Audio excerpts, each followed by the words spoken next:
Buenos días con todos.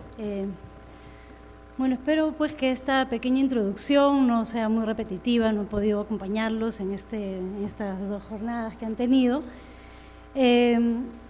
Bueno, el tema era un poco plantear la educación superior pedagógica en el Perú y el aseguramiento de la calidad. He organizado la presentación en tres partes.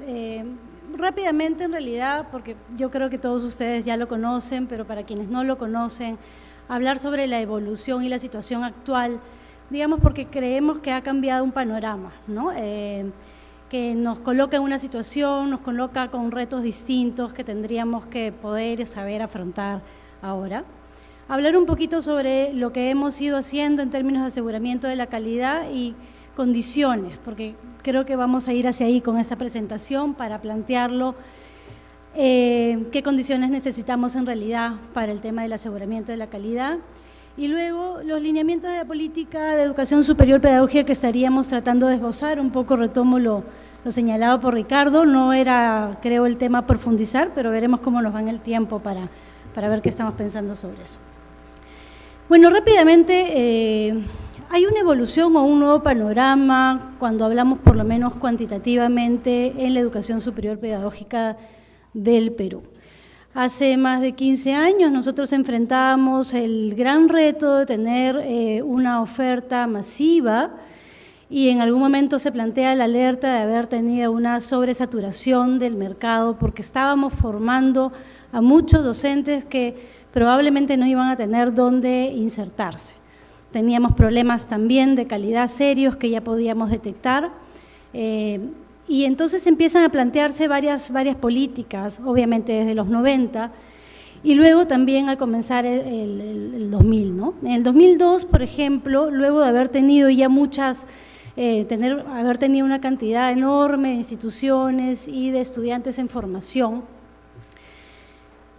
hay esta alerta nuevamente sobre los estudiantes y sobre la cantidad de estudiantes que estábamos formando. Y se empiezan a tomar algunas medidas en aquella época a partir del 2002, ¿no?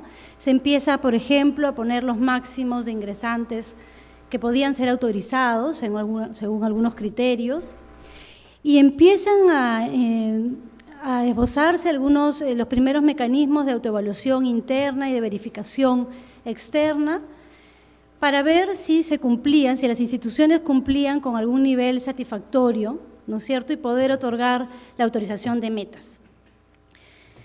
En esos años, en 2005 y 2006, nos dicen las cifras que más de 11.000 instituciones no fueron autorizadas, ¿no?, a tener meta.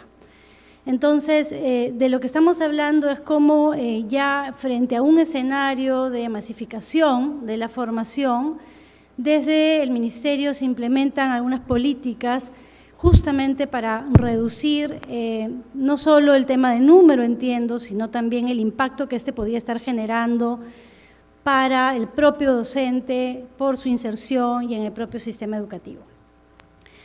Se generan mecanismos de selección de estudiantes con pruebas de conocimiento, psicotécnica, de especialidad, entrevista personal, que se estaban innovando y como resultado las metas, ¿no es cierto?, cae el 47%.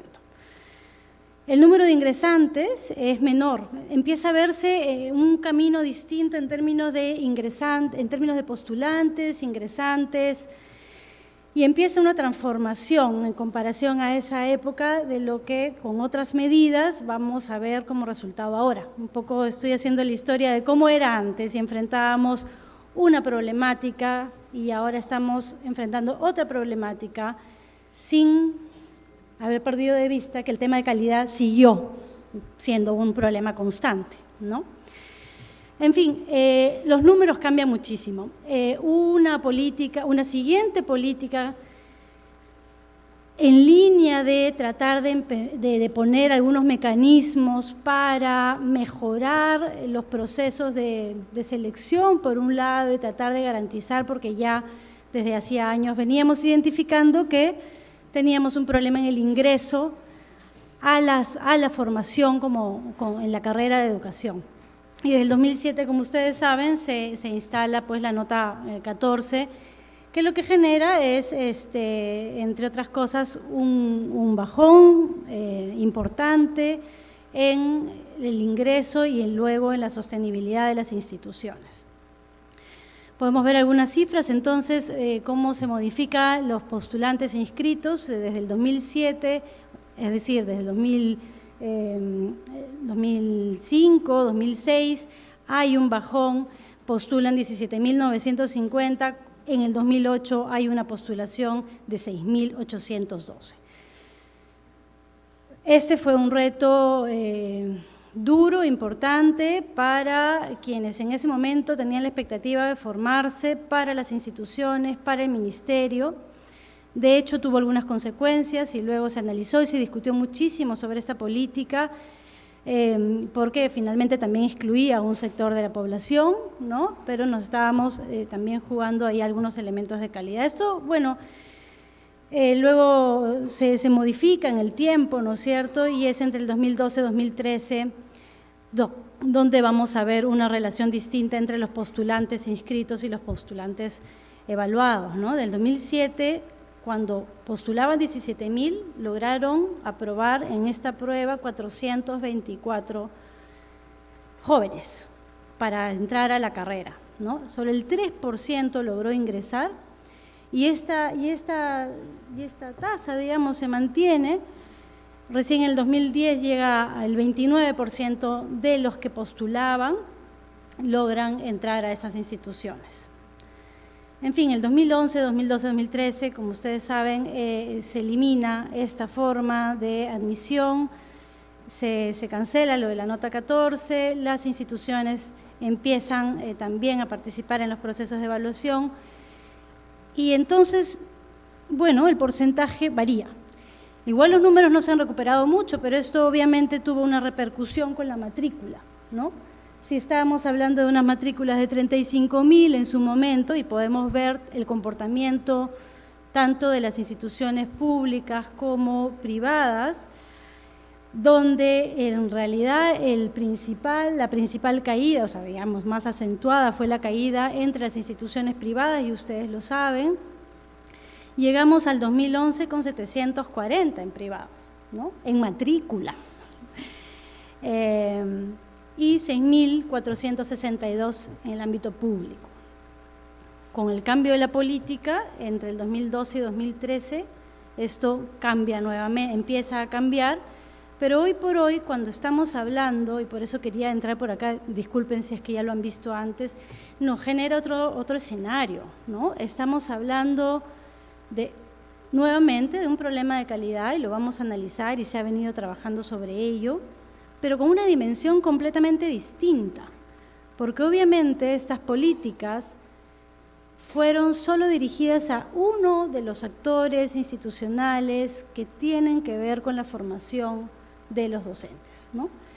Como todos sabemos, lo que hubo es más que nada un trasvase de gente que venía a formarse a estas instituciones y que probablemente ha ido a formarse a otras instituciones, con lo cual no necesariamente, igual el problema estuvo resuelto y sin embargo la institucionalidad de los institutos superiores pedagógicos en sus distintas modalidades o formas, sí se debilitó.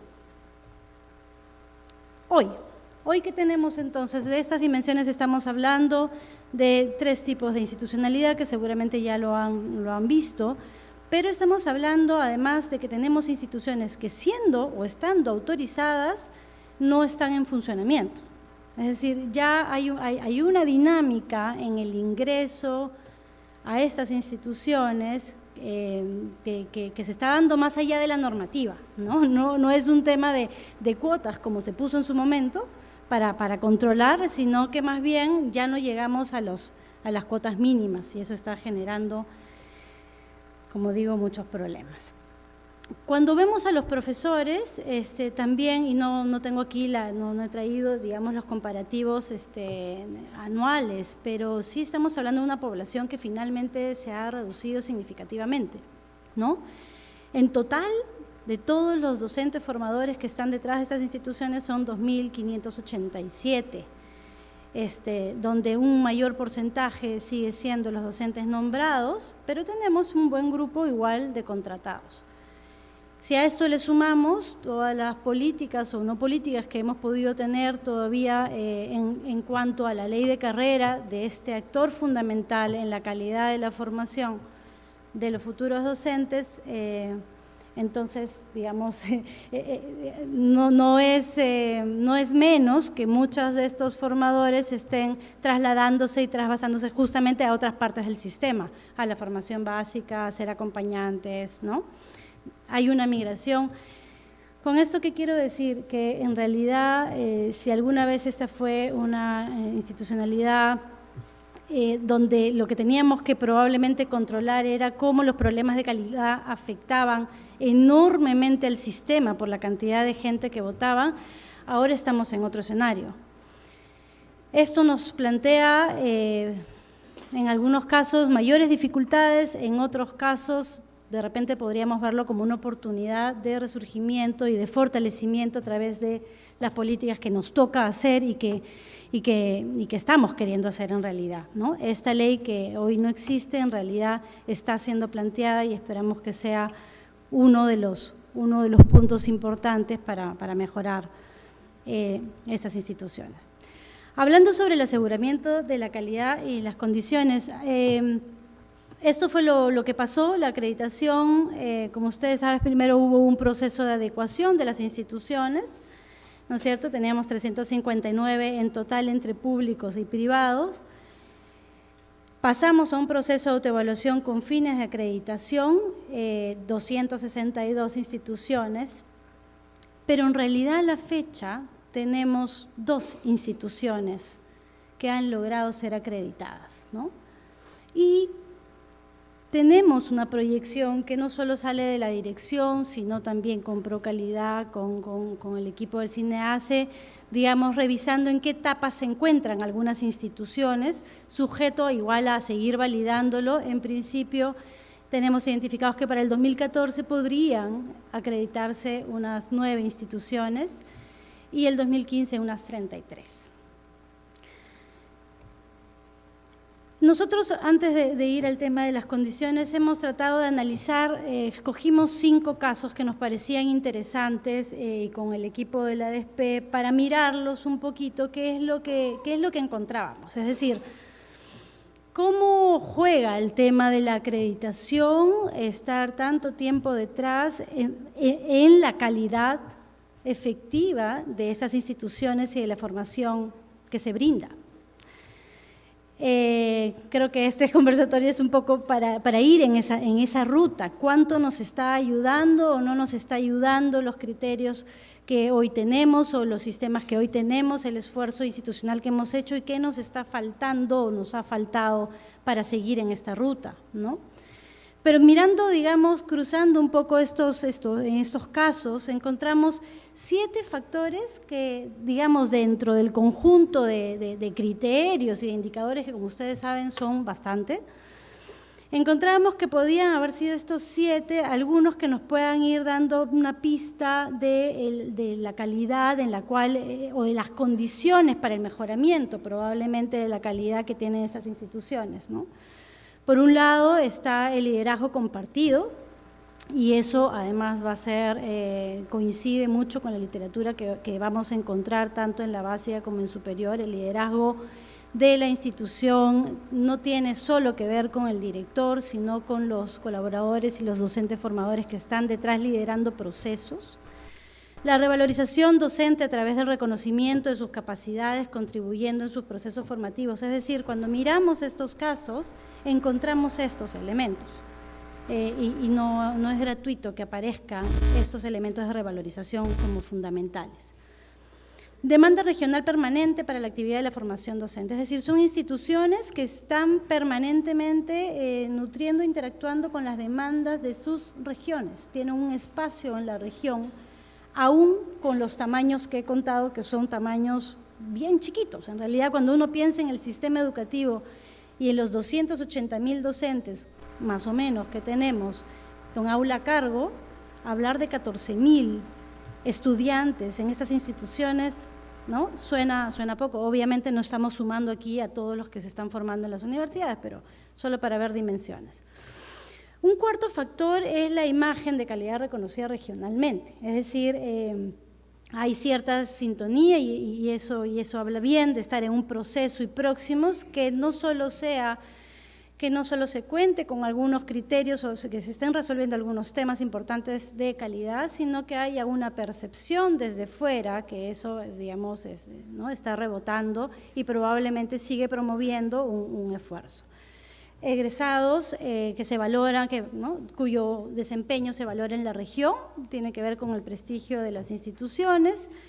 Programas de innovación y demanda regional, EIB, educación inicial, están entrando probablemente en las carreras que nosotros desde el sistema estamos promoviendo desde los últimos años y seguiremos promoviendo en tanto se han convertido en carreras prioritarias por estar en déficit de formación, ¿no? De eso hablaremos más adelante, Eva Elena, que nos va a hablar sobre lo que estamos pensando para la IB, pero remontar necesitamos más de los estudiantes que hoy están en las instituciones de educación superior. Necesitamos 17,000 o más formados en EIB, ¿sí?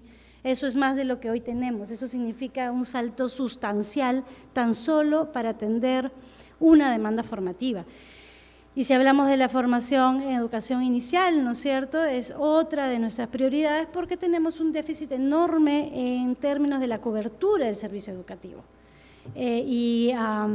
Lo que está pasando es que además tiene características particulares porque justamente es en los ámbitos más lejanos, de más difícil acceso y obviamente nos reta a plantear un servicio educativo distinto, ¿no? Con modalidades distintas, pero necesitamos al personaje que va a estar detrás y no se está formando todavía. Bueno, estamos empezando ya a formarlos, pero nos queda una brecha todavía grande.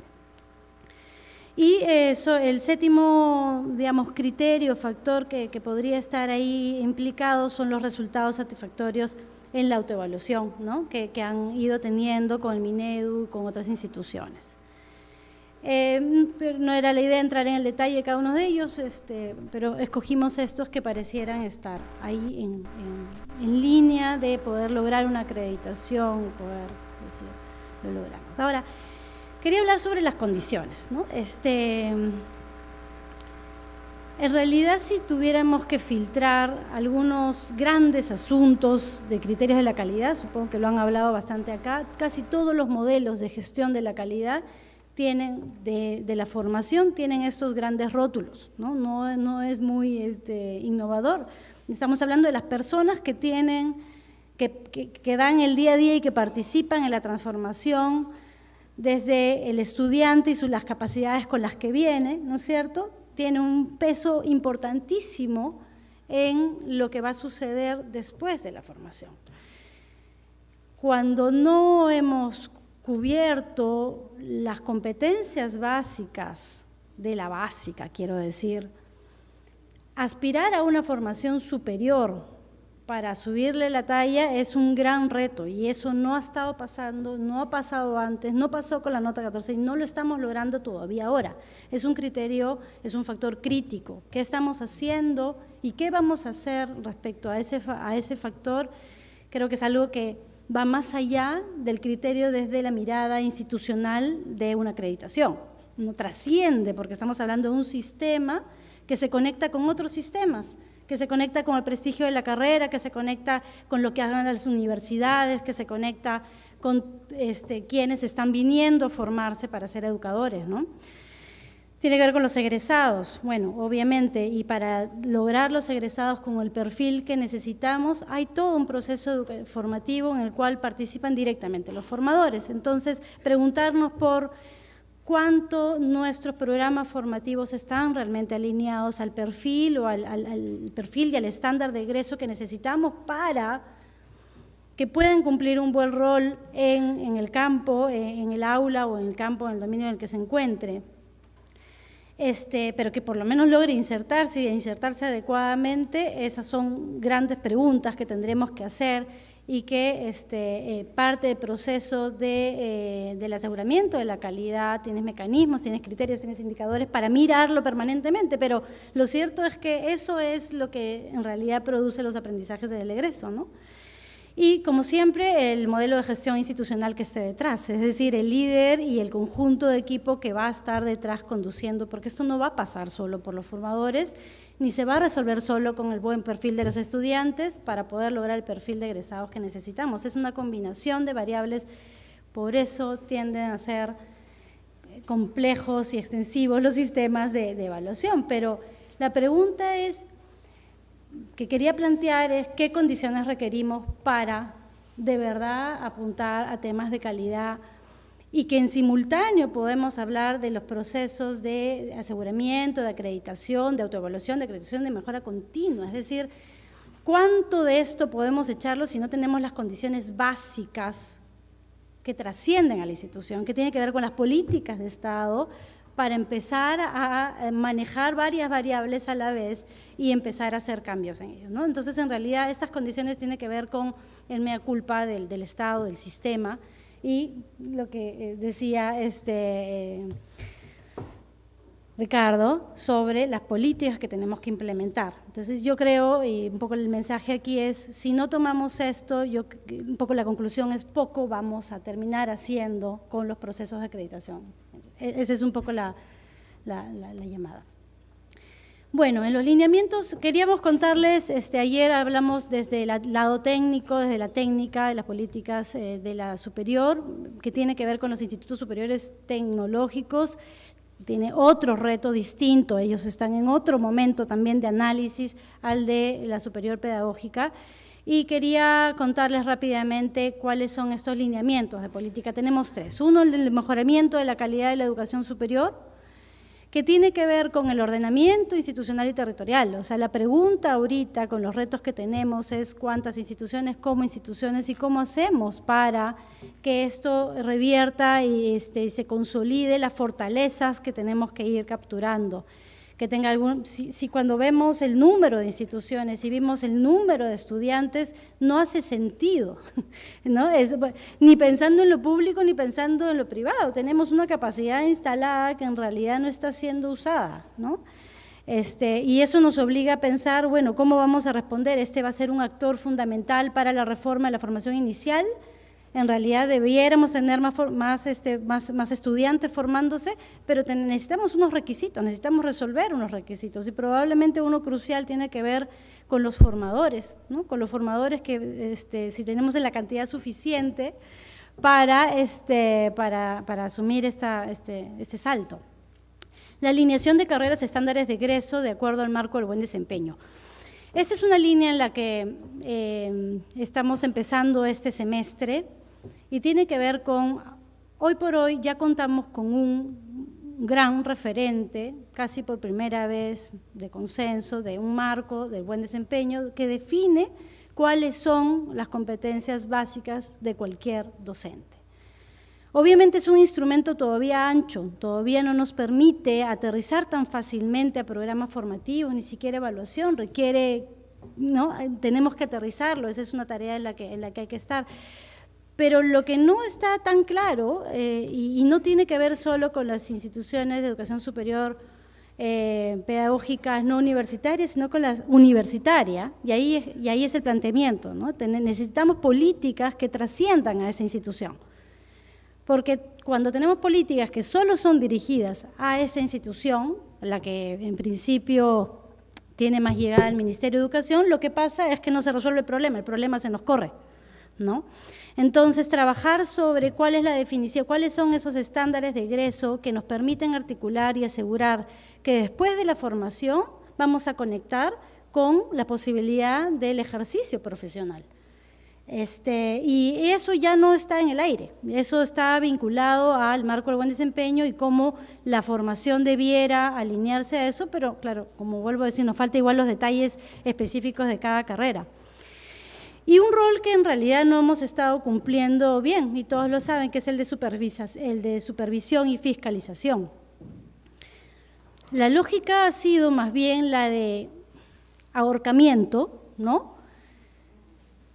Para evitar tal vez por nuestros pocos brazos de supervisión, y entonces nos hemos ido entre un extremo y otro, y la política que queremos plantear es más bien una en la que permita más espacio a las instituciones en ciertos aspectos y que permita más bien, sí, supervisar y tener un rol, ¿no? De qué cosas igual están sucediendo o no están sucediendo para prever una formación de calidad para todos los que postulen a ser educadores, ¿no?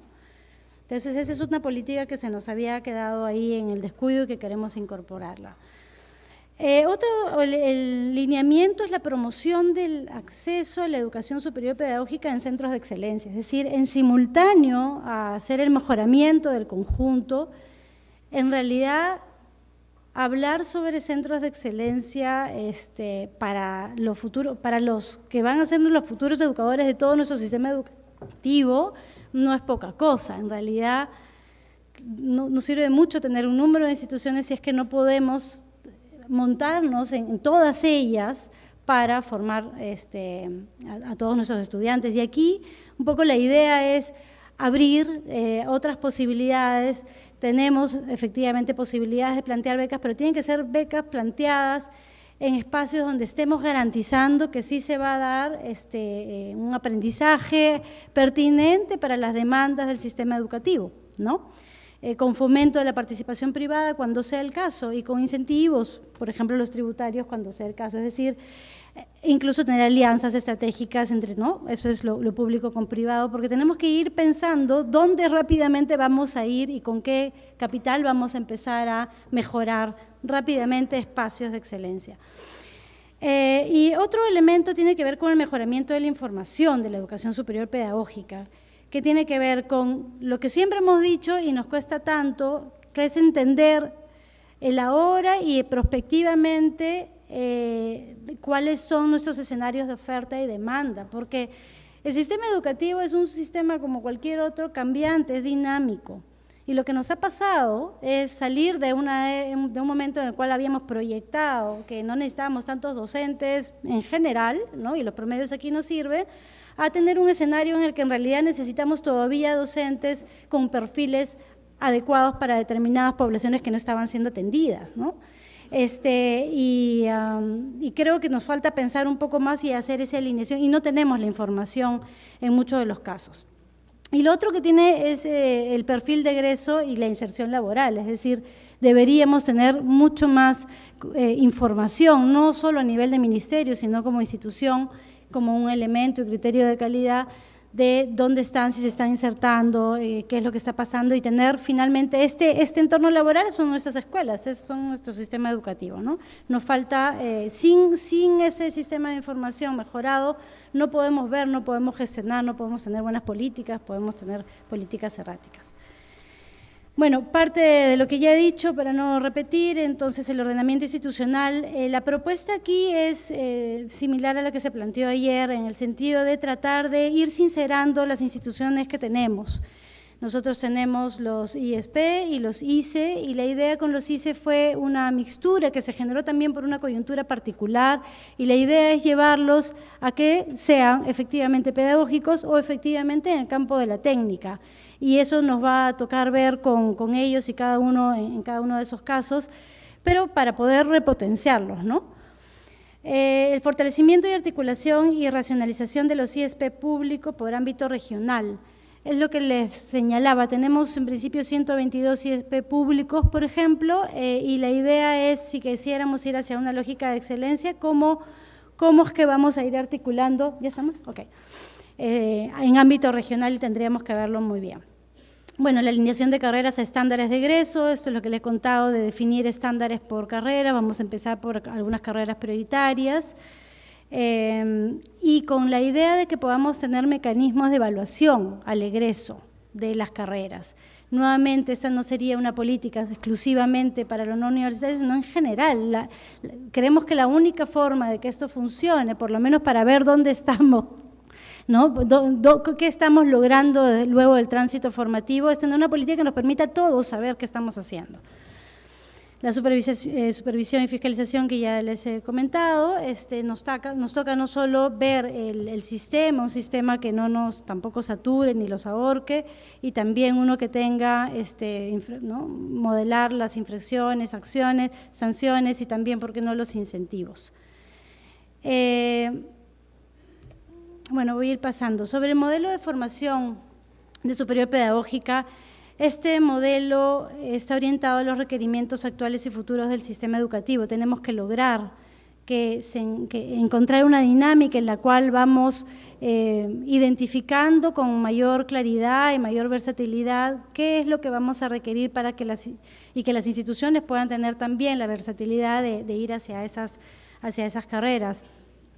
Necesitamos el estándar de egreso y que éstas se definan a partir del desarrollo profesional, es decir, en el campo de la formación, y es como lo estamos enfocando en el Ministerio, se vincula con dos piezas fundamentales de la educación, con la básica, con qué queremos que aprendan nuestros estudiantes, nuestros niños, y qué competencias, desempeños requerimos de los docentes, por un lado. Pero por otro lado también tiene que ver con cuál es la ruta de carrera y el desarrollo profesional que le vamos a dar a nuestros docentes. Y ahí empieza una interacción que lo hemos mencionado hace muchos años, pero que nos cuesta muchísimo integrar, que es el concepto de formación continua, ¿no? Cuando pensamos nosotros la formación de inicio, no la pensamos con continuidad, no la pensamos con todas las demandas que tienen las siguientes fases, y eso nos toca hacer, y nos toca vincularlo también con una lógica del desarrollo docente. El modelo que estamos planteando es básicamente donde tiene dos grandes ejes, los aprendizajes fundamentales de los estudiantes como demanda concreta para este profesional y por ende para todos los que participamos en la formación de los docentes, y el otro eje tiene que ver con la trayectoria y el desarrollo del docente. En el medio lo que tenemos es la formación desde una lógica continua que tiene una etapa de inicio y donde tiene una etapa de continuidad, donde el docente tiene que seguir siendo acompañado y formado con distintas secuencias y dosis, como ustedes saben, y donde hay un punto de encuentro que es la bisagra entre la formación y el ejercicio profesional, y ese es el estándar de egreso, ¿no? Bueno, eso es un poco de las perspectivas que habíamos pensado en política. Gracias.